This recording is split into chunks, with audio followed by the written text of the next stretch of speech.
श्रीमन्नारायण नारायण हरि हरि। नमस्कार, भक्ति भजन चैनल में आपका स्वागत है।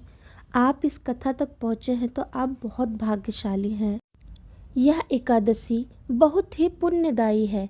इस एकादशी का व्रत करने से व्यक्ति को नीच योनि से मुक्ति मिलती है। पद्म पुराण के अनुसार भगवान श्री कृष्ण ने युधिष्ठिर को एकादशी तिथि का महत्व बताते हुए कहा है कि जया एकादशी प्राणी के इस जन्म एवं पूर्व जन्म के समस्त पापों का नाश करने वाली उत्तम तिथि है। मेरे प्यारे भक्तों, अब हम कथा सुनते हैं। यदुनाथ बोले, हे नरेश, इस माह की एकादशी को जया एकादशी कहते हैं। इस उपवास से भूत प्रेत योनि से छुटकारा मिलकर श्रेष्ठ योनि मिलती है।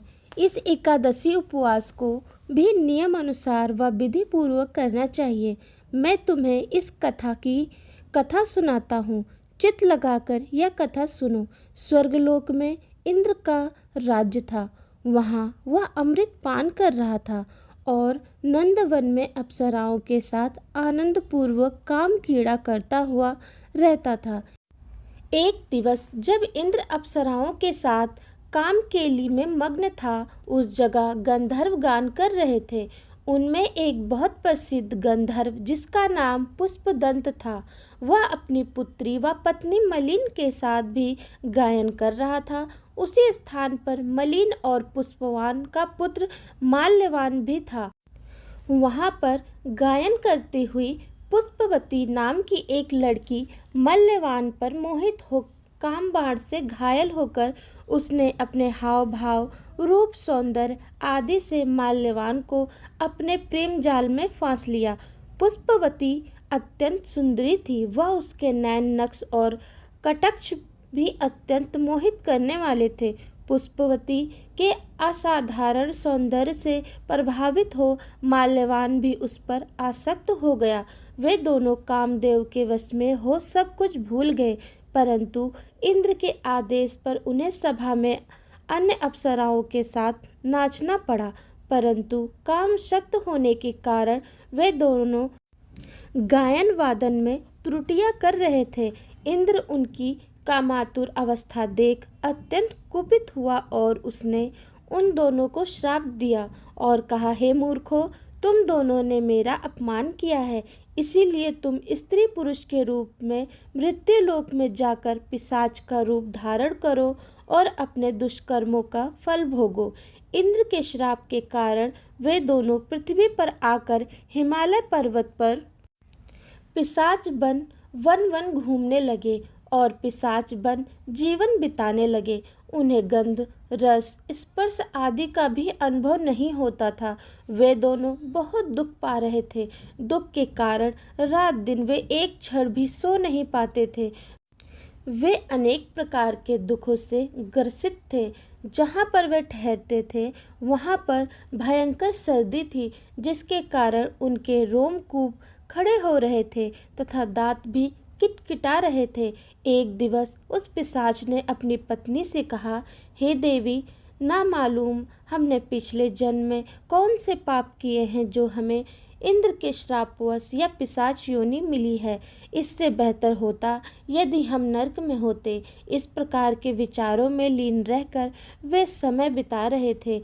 देवी कृपा से एक दिवस जब माघ माह के शुक्ल पक्ष की जया एकादशी थी तो उन दोनों ने निराहार रहकर दिन व्यतीत किया। उस दिन उन्होंने कोई दुष्कर्म भी नहीं किया।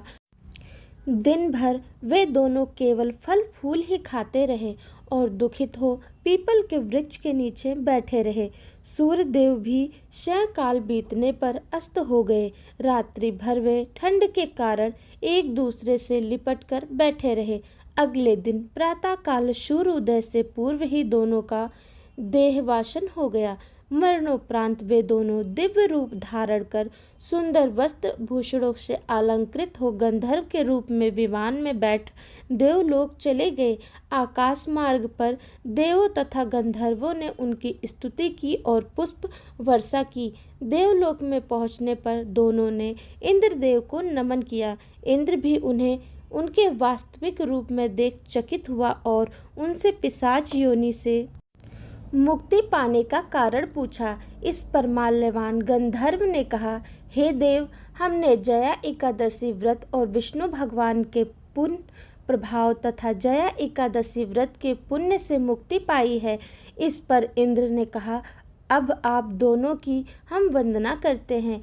यह सब जया एकादशी व्रत का प्रभाव है तथा शिव तथा विष्णु भक्तों को हम वंदना योग्य मानते हैं। अब तुम अपनी पत्नी पुष्पवती के साथ सुखपूर्वक रहते हुए विहार कर सकते हो।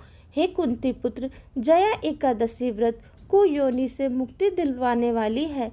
अतः जो प्राणी नियम अनुसार व विधि पूर्वक इस जया एकादशी का उपवास करते हैं, जो जप तप दान व यज्ञ करते हैं और जो प्रभु में श्रद्धा और भक्ति भाव रखते हैं, वे सभी हजारों वर्षों तक स्वर्ग में रहकर अत्यंत सुखों का भोग करते हैं। बोलो श्री हरि विष्णु भगवान की जय। एकादशी माता की आरती। ओम जय एकादशी, जय एकादशी, जय एकादशी माता।